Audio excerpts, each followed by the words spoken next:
Dewi dari kelas 12 MIPA 1 nomor absen 4. Dan saya Ananda Fadila dari kelas 12 MIPA 1 nomor absen 07. Di sini kami akan mempresentasikan mengenai teknologi digital yang ada di kehidupan sehari-hari. Pengertian dari kalkulator sendiri yaitu alat untuk menghitung dari perhitungan sederhana seperti penjumlahan, pengurangan, perkalian, dan pembagian sampai kepada kalkulator sains yang dapat menghitung rumus matematika tertentu. Baik, selanjutnya yaitu komponen utama pada kalkulator. Yang pertama yaitu layar. Bentuk layar persegi panjang yang dapat menunjukkan hasil perhitungan angka yang dikenal dengan istilah sequencing. Dan yang kedua yaitu chip prosesor. Chip prosesor ini berperan dalam proses pengolahan angka yang diatur sedemikian rupa. Semakin rumit proses perhitungannya, maka semakin canggih juga chip yang dimilikinya. Dan yang ketiga yaitu sensor keyboard kalkulator. Dalam sensor keyboard kalkulator ini terdapat sebuah papan PCB atau yang disebut dengan printed circuit board yang dimiliki oleh sensor dan memiliki fungsi untuk menerima input dari hardware. Agar proses input terjadi, permukaan PCB harus dilapisi oleh membran board terlebih dahulu.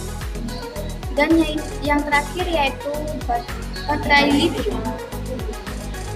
Daya utama menggunakan baterai lithium ion sebesar 3 volt yang dapat bertahan hingga bertahun-tahun lamanya. Karena penggunaan daya pada kalkulator digital cukup besar,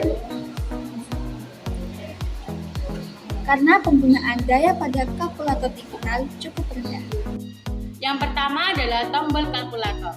Tombol pada kalkulator terhubung langsung ke membran keyboard sebelum dibaca oleh sensor pada PCB. Yang kedua adalah membran keyboard kalkulator. Terdapat sebuah membran lapisan dari karet yang tujuannya agar input dari tombol keyboard yang berasal dari material plastik tidak merusak papan PCB ketika ditekan. Selanjutnya atau yang ketiga adalah casing kalkulator. Casing pada kalkulator sebagai pelindung komponen elektronika tersebut agar terhindar dari kerusakan ketika terkena benturan karena sangat rentan.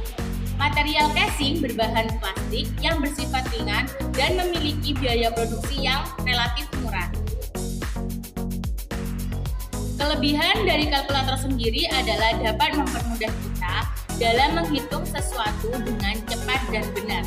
Sedangkan kekurangannya adalah dapat membuat kita menjadi malas untuk berhitung dan membuat kita lemah dalam bidang pelajaran matematika.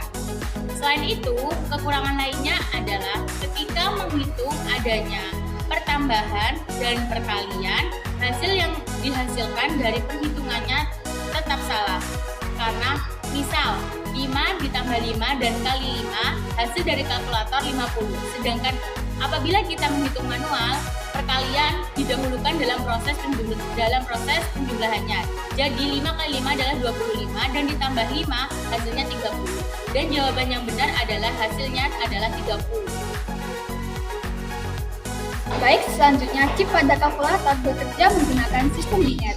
Singkatnya, setelah chip berhasil melakukan perhitungan, maka hasilnya akan dikonversikan kembali ke angka yang kita kenal saat ini dari bilangan 0, 1, hingga 9. Angka tersebut akan tampil pada layar LCD pada kalkulator agar nampak oleh penglihatan manusia.